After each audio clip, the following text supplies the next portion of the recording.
On August 27, 1908, a little more than a year after Rebecca Baines married Sam Ely Johnson, Lyndon Baines Johnson was born. Lyndon's first home was a small three-room log shack near Stonewall, Texas, on the north bank of the Pedernales River.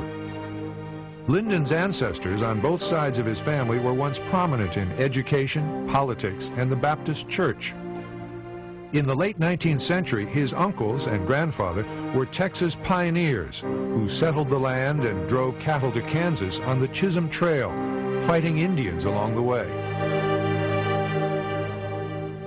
When Lyndon Johnson was born in the Texas Hill Country, it was still pretty close to frontier. No electricity, no paved roads, hard scrabble farms and ranches, goat raising. Even cattle raising was not all that good in the Texas Hill Country. Daddy had come from a part of the world which was a pretty rugged life, the limestone in central Texas. It's difficult to eke out a living.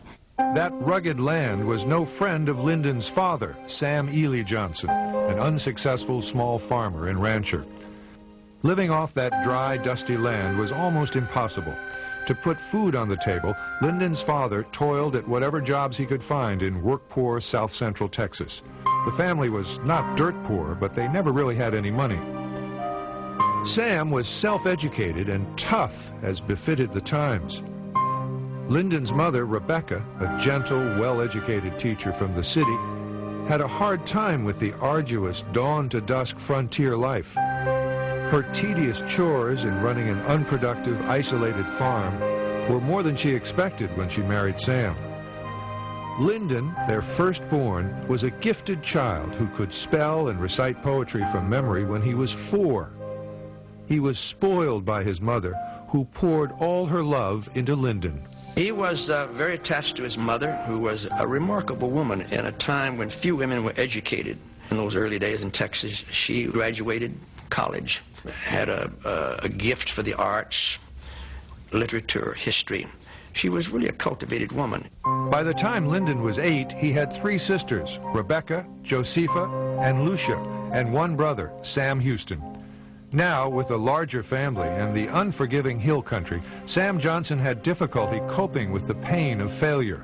His father apparently was an alcoholic, was someone who grew terribly depressed when he lost his ability to earn a good living and support his family. When he drank, Sam Johnson became abusive and beat Lyndon and the other children.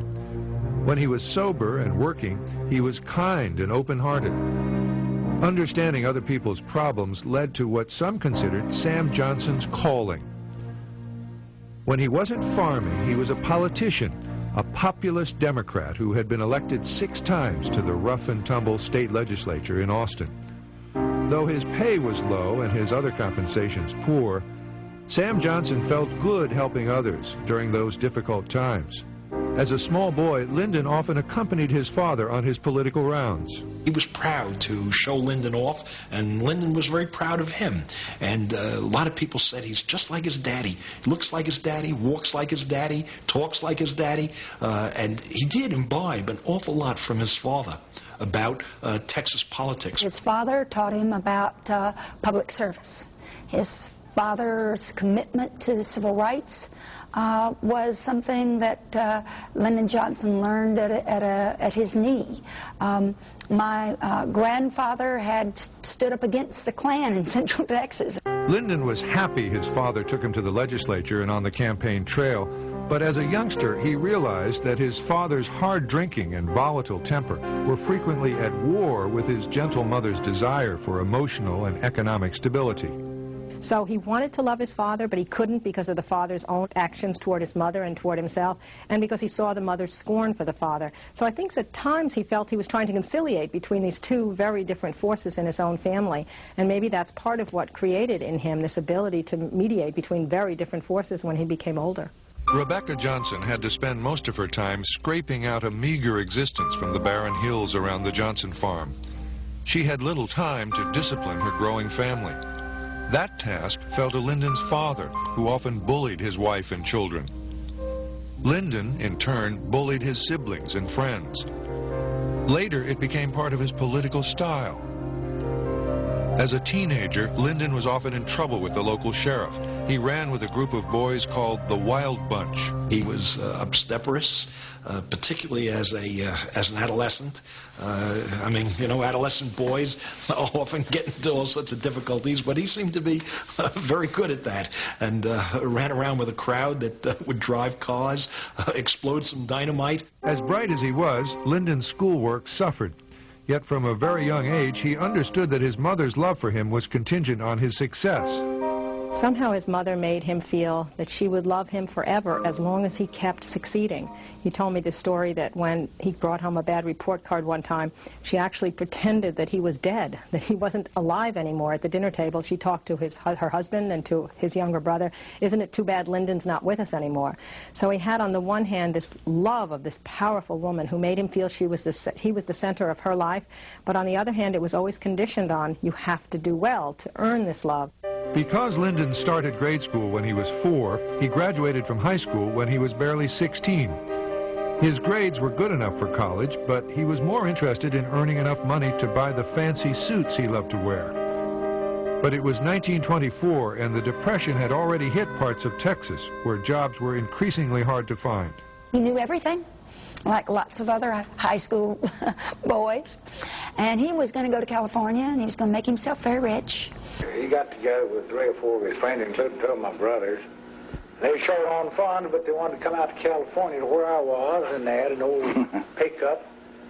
They had fixed it up, and they come out there. They had a shabby-looking bunch when they arrived. Lyndon worked in his cousin's law office near Los Angeles. He stayed for more than a year, but he made very little money. He learned that life was not much better in Southern California than it was in Central Texas. In 1925, when he was 17, Lyndon's mother convinced him to return home. Back in the hill country, Lyndon still resisted going to college. Instead, he found a job with his friends on a Texas highway. We had to shovel the dirt in the trucks and out, and the weather would be ice on the timber, and we'd go out of the morning to warm our hands, and it was so cold we couldn't strike a match. No windshield in these old pickups. It was actually hard work, and we had to put in 8 good long hours. And he told me many a time, he said, I'm going to do something there's a little more money in it than this. It was one bitterly cold day. He came in from the highway, and he said, I'm ready to go to college now. That's right. And that is when he went to St. Marcus. Much to his parents' joy and relief, in 1927, at the age of 19, Lyndon finally enrolled at Southwest Texas State Teachers College in San Marcos. Lyndon Johnson now had a sense of purpose. He would become a teacher. More importantly, between semesters, he taught Mexican-American children in Cotula, a severely depressed town in South Texas.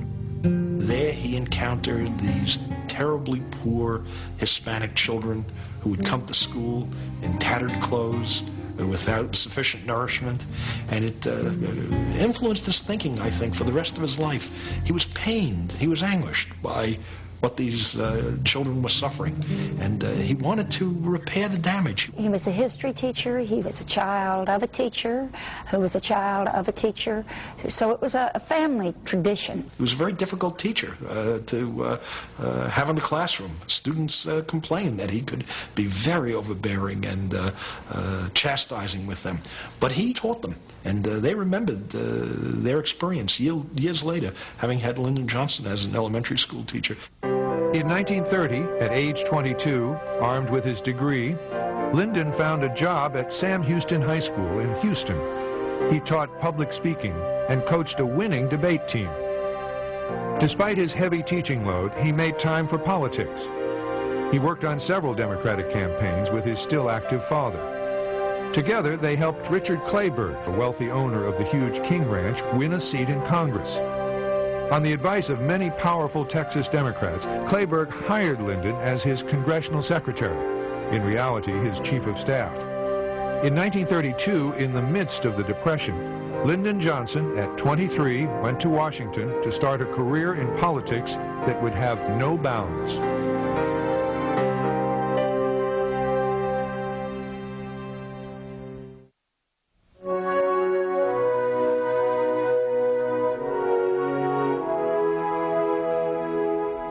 On On a cold day in December 1931, 23-year-old Lyndon Baines Johnson arrived in Washington to take up his position as secretary to Congressman Clayburgh.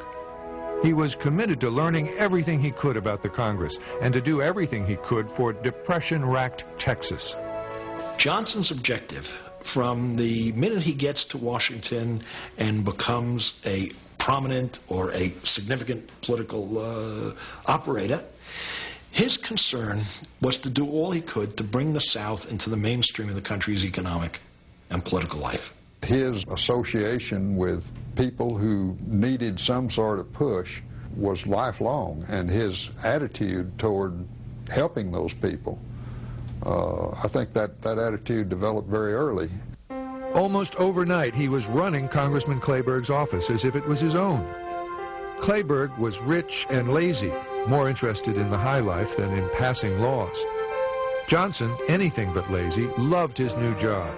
It fed his drive and fueled his ambition to become a congressman in his own right.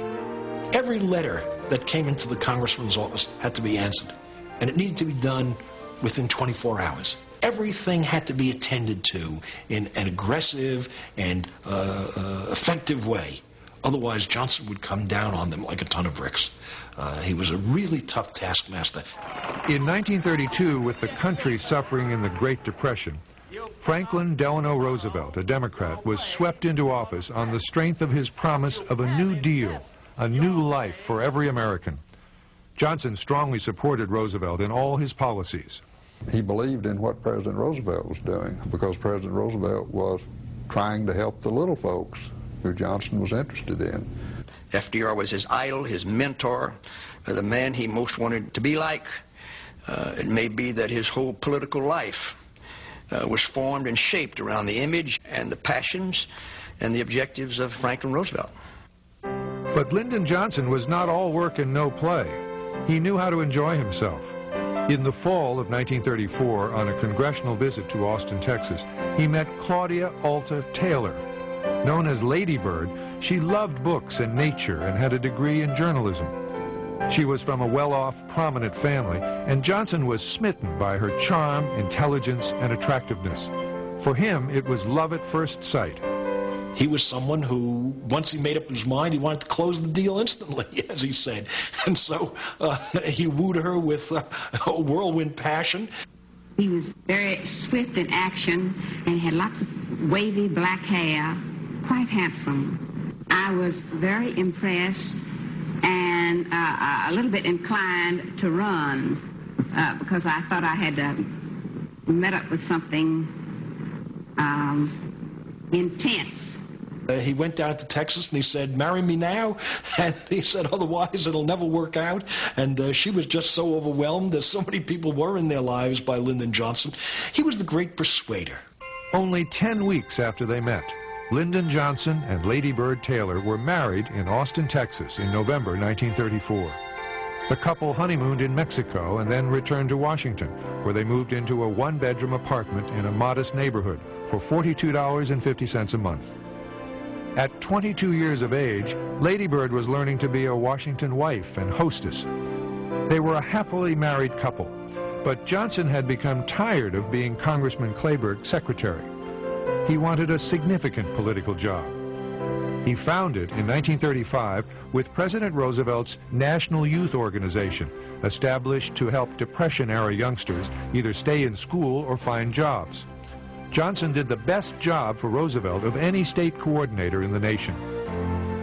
In 1937, when Johnson was 29 years of age, he had an opportunity to run for Congress when a special election was called to fill a vacant seat in the Texas Hill Country where he was born.